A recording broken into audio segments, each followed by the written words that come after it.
Alors moi, je suis passé par là parce qu'en fait, moi, vous avez sûrement remarqué, je suis un vrai imposteur. C'est la première fois que je fais un stand-up.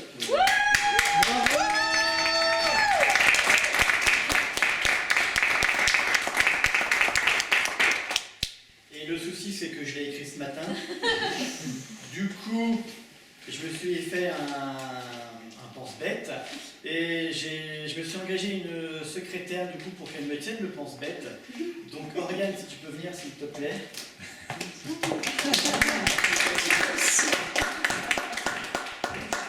Voilà, mon petit pense-bête. Tu peux te mettre là s'il te plaît. Donc je l'ai engagé ce matin. Par contre, par rapport à l'entretien d'embauche, ce que je ne t'ai pas dit, c'est que j'ai pas d'argent du tout. Du coup, pour le paiement, on verra ça ce soir s'il te plaît.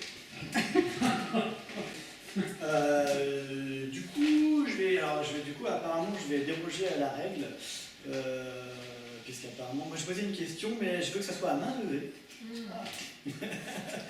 Je vais demander, est-ce qu'il y a des gens timides dans la salle?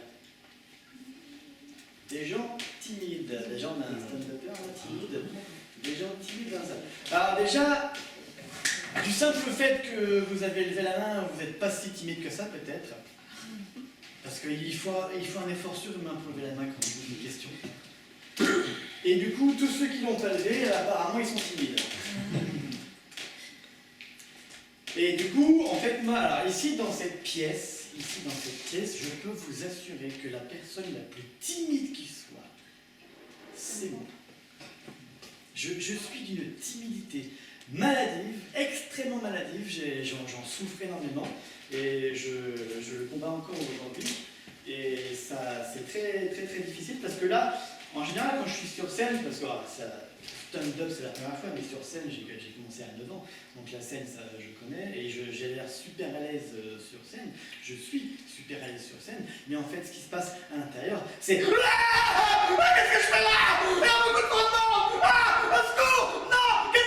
Tout va bien, c'est un peu.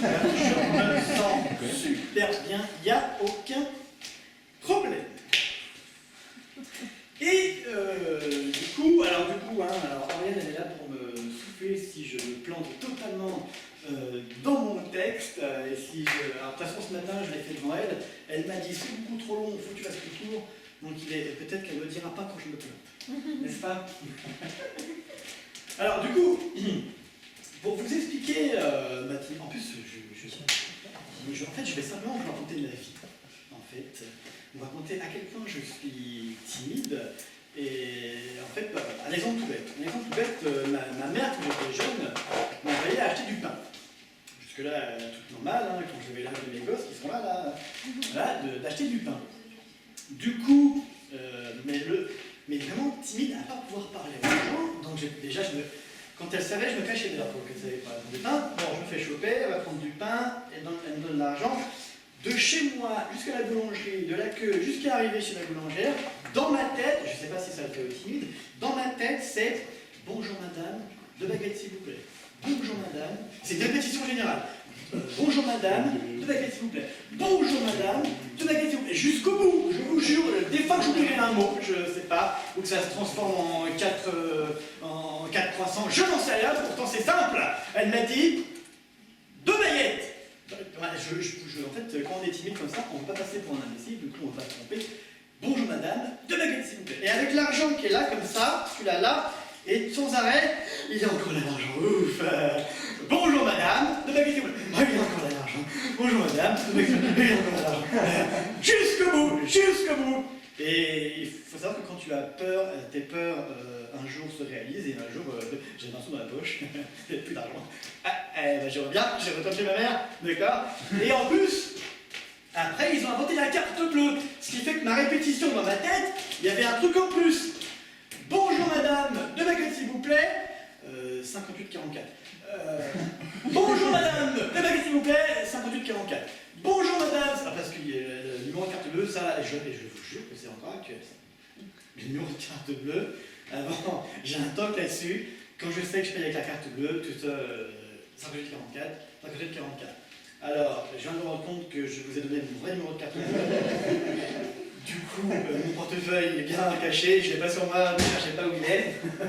Alors, et au niveau de la boulangerie, il suffisait même que la fille soit jolie et qu'en plus elle soit brune. Oui, j'aime bien les brunes. Du coup, ça m'est arrivé de sortir, d'aller à la boulangerie 3 km plus loin. J'entre dans la boulangerie, elle était encore plus jolie que l'autre. Et du coup, voilà, ma timidité extrême. C'est quoi? Ah oui, et du coup, je n'ai jamais pu de toute ma vie draguer une femme. J'en suis littéralement incapable, totalement incapable d'aller dire à une femme qu'elle me plaît, etc. Alors, du coup, on pourrait se demander, mais comment il a fait? Est-ce qu'il est toujours vierge à 40 ans? Oui. Oui, mais du synastro seulement. Et en fait, dans mon jeune temps, il y a 20 ans déjà, Internet existait déjà, les sites de rencontres existaient déjà. Alors il y a tous ces clichés qui sont réels, hein, je l'ai vécu, sur les sites de rencontres, la fille, c'est pas du tout sa photo, enfin c'est pas du tout elle sur la photo, enfin on sait pas comment elle a fait pour... Là, ça va pas quand tu la vois. Il y a aussi, elle n'est pas venue, elle t'a vu de loin, c'est elle qui ne te regarde pas de la gueule, donc elle n'est pas venue, ça m'a fait le coup aussi. Hein. Ou toujours sur des psychopathes, des gens qui sont indécis, machin. Mais moi, au final, les sites de rencontres, ça a donné 50 mariages, 10 enfants. Non, c'est l'inverse. Ça a donné 10 ans de mariage, 5 enfants. Normal.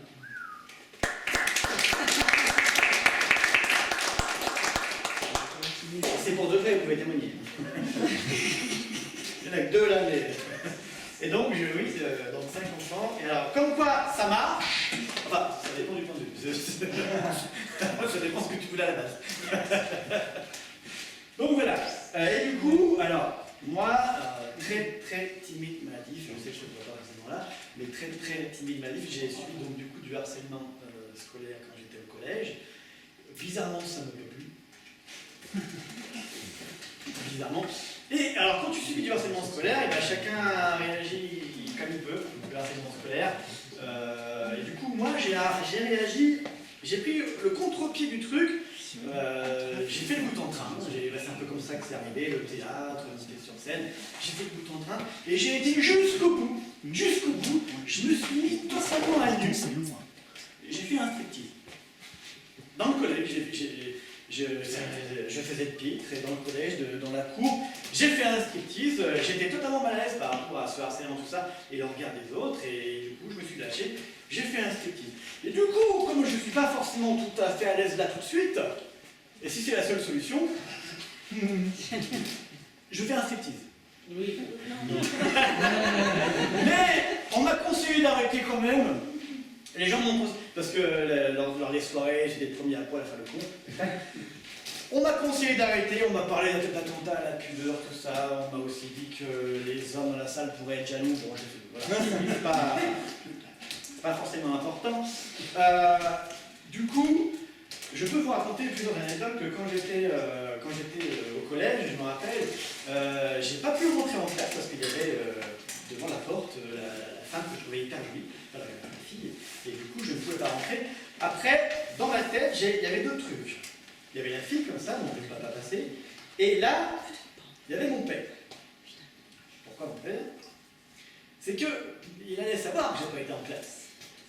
Et comment vous expliquer mon père que j'ai été élevé un peu à la dure, de génération en génération, hein, je ne sais pas comment mes gosses vont élever leurs enfants, mais de génération en génération, bon, ça baisse un petit peu. Moi, j'étais un peu dur avec eux, je le suis toujours, n'est-ce pas? Donc, ça baisse un petit peu. Mais mon père, par exemple, lui, il est rentré, il est tombé d'un arbre, le bras retourné comme ça, complètement cassé, pété en 2. Il est rentré chez lui comme ça, il a raconté souvent celle-là. Et ma grand-mère, qu'est-ce qu'elle a fait? Chut, qu'est-ce qui t'arrive? Il la raconte souvent celle-là, elle n'a même pas cherché à comprendre. Et il a pété la gueule en plus du bras, elle n'a même pas cherché à comprendre. Donc, mon père un peu moins, quand même, un peu moins ça, mais il était un peu, voilà. Et du coup, mon père, moi je me rappelle toujours, j'étais en CP, genre du CP, et donc j'étais un enfant timide, tête en l'air, donc salut, mais complet. Et du coup, il dit, Il est où ton cahier du jour? Il est où ton cahier du jour pour savoir ce qu'il faut faire comme devoir? Je me rappelle tout timide, mais je sais pas, là il y a un cahier, là. C'est pas le bon. Mais je sais pas. Ben, il m'a attrapé comme ça, dans toute la baraque, il m'a fait tourner. La suite, je la connais pas. Peut-être fait un coma, j'en sais rien, je connais pas la suite de l'histoire. Il y a un truc qui me revient comme ça. Après, bon, faut dire que quand t'es gosse, on fait quand même des conneries. Hein. Moi, je me rappelle d'un coup, des fois, camping, qu'est-ce qui m'appelle quand t'es gosse, tu sais pas ce qui te prend. Toilette publique du camping, vous avez les filles par là, les garçons par là. Je sais pas ce qui m'a pris, je pouvais avoir 5 ans ou 10 ans, je me rappelle plus l'âge que j'avais. Je suis rentré là-dedans, j'ai pas été jusqu'aux toilettes, j'ai pissé dans le couloir. C'est con, un gosse. Sauf que, côté homme, il y avait un homme qui se rasait. Qui est sorti du truc comme ça. Moi j'étais mon machin à la main comme ça, là. J'ai vu le type s'avancer. C'était lui. Pareil, c'est fou parce que j'ai ce souvenir-là, je ne me rappelle pas de la suite. Je ne sais pas ce qu'il a, je ne me rappelle pas de la suite. Mais je me souviens qu'une fois en classe, enfin, devant l'école, j'ai fait une connerie, je ne sais plus laquelle, il a levé la main, il n'a rien fait d'autre. Je me suis pissé dessus, c'était terminé, il n'avait rien besoin de faire d'autre. Voilà. Donc, pour vous dire, et puis j'ai un autre souvenir, mes parents avaient acheté un martinet. Ils avaient acheté un martinet, on était aux courses, et ils nous disent bien, bah, c'est comme ces passages. Alors, je vous rappelle juste qu'un martinet à la base, c'est ni pour taper les gosses, ni pour des choses sexuelles, j'insiste, c'est pour les tapis, pour la poussière, à la base, le martinet. Et mon frère et moi, cons comme on est, on prend le martinet, mes parents étaient encore en train de sortir les courses, bah, cons comme on est, ah, ça fait quoi? On se le fait tous les deux. Mon père débarque, il nous voit. Je peux vous dire qu'on est parti au lit avec les fesses, il est rouge, le chien rouge. Il n'a pas eu besoin du martinet, il n'a pas touché au martinet. Il n'avait pas besoin. De toute façon, le martinet, il n'a jamais servi parce que lui, bah, ça servait à rien. Et ma mère, quand elle le prenait, tu parles, elle n'osait même pas nous toucher, que nous c'était limite, allez, vas-y, essaye. Ça servait à rien en fait. Du coup, donc j'en reviens en fait, ensuite. Ah oui, et du coup, oh là là, du coup c'est assez amusant parce que mon premier rôle au théâtre, vous aurez compris que c'est le théâtre qui m'a permis d'extérioriser ma timidité. Mon premier rôle au théâtre, et mon prof ne le savait pas, il m'a filé le rôle d'un timide. Il ne savait pas que c'était timide. Hein. Donc en fait je devais présenter le spectacle et donc je devais faire.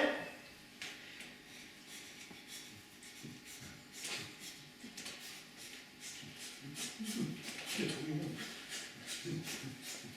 Il y a trop de monde. Bonjour. Bonjour.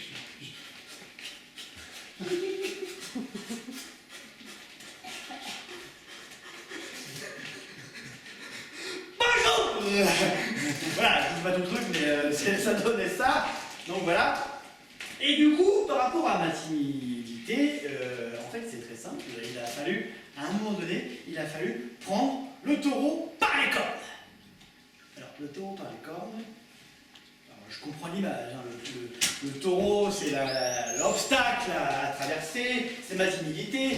Mais pourquoi le taureau, c'est imposant, etc. Pourquoi prendre un taureau par les cornes? Ça, je ne comprends pas. Je ne vais pas pouvoir le jeter, le machin, ça va pas donner une force surhumaine si je le prends par les cornes. Je veux dire, peut-être le prendre plutôt par les couilles directement. Ben, je vais initier un mec, finalement, tu prends par les couilles, c'est pareil, il est capoute, il craque, direct, par les cornes. Par les cornes, je suis désolé, mais je vois pas à quoi ça sert. Au pire, essaye par la queue.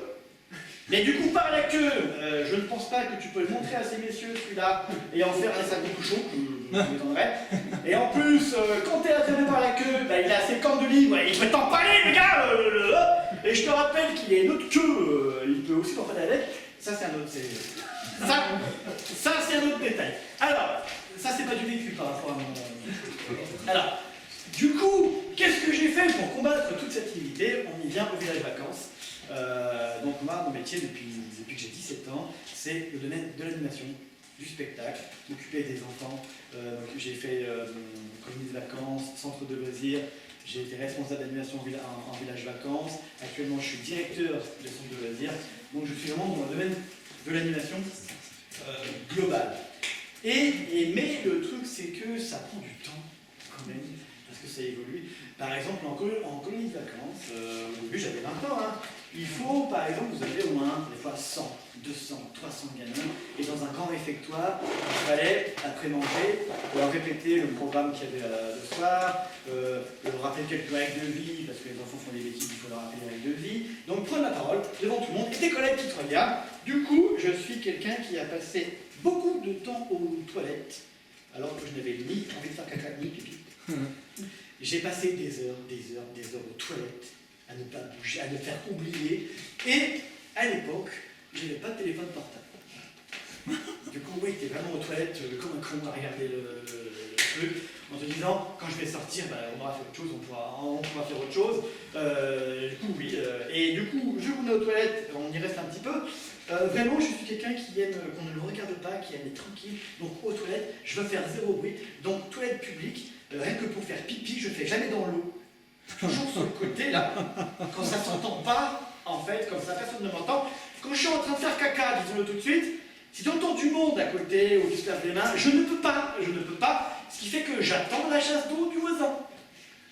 À ce moment-là, tu te lâches, quand il y a la chasse d'eau. Sauf qu'elle n'est pas assez longue, la chasse d'eau, donc tu t'arrêtes. Et éventuellement, t'attends qu'il recommence la chasse d'eau, que s'il recommence, ou le voisin d'à côté, ah, c'est bon, t'y vas. Ou alors, des fois, ça t'arrête. Il est sorti, donc il se lave les mains, machin, il y a le... Ah là, je peux. Là, je peux. Où il s'en va, clac, ah, tu dis, c'est bon, donc il va, et un autre rentre. Oh, merde, et ça m'est arrivé une fois d'attendre un gars qui attend devant. Bah, je me dis, le con, il va attendre à côté, au bout d'un moment, jusqu'à ce que je me rende compte que les autres toilettes étaient condamnées. Du coup, il a bien fallu que j'aille jusqu'au bout, parce que le con, il bougeait pas. Il tirait la chaise d'eau, il a attendu presque 1 heure parce que je voulais pas sortir, et il m'a entendu tirer la chaise d'eau au moins 5 fois parce que j'avais un peu la diarrhée. Du coup, et après je sors.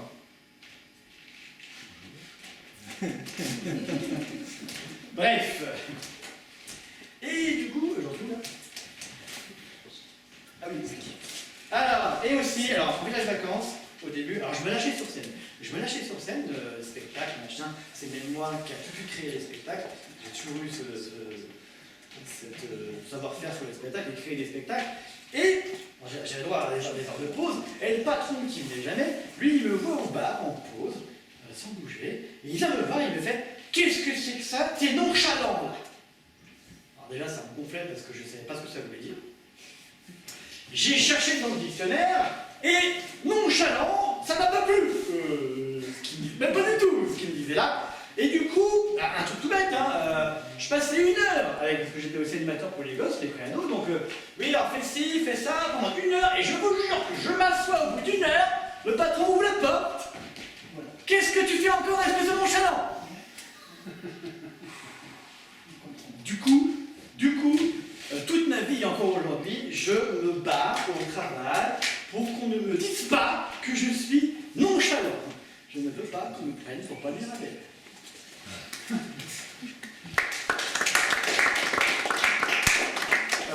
Sachant qu'il n'était pas né, qu'on m'a dit pas la première fois que j'étais nonchalant pour dire la belle. Et du coup, alors moi, je me suis occupé de toute tranche d'âge, les pitchouns, les primaires, les préados, les adolescents, les adultes, les personnes âgées, aussi les personnes à handicap, je m'occupe aussi beaucoup des personnes à handicap. Et à votre avis, entre les pitchouns, les ados, les préados, les adultes, qui sont les plus chiants à s'occuper? Les personnes handicap. C'est les adultes. Qu'est-ce qu'ils sont cons, les adultes? Oh, je peux vous assurer que c'est beaucoup plus difficile de s'occuper des adultes.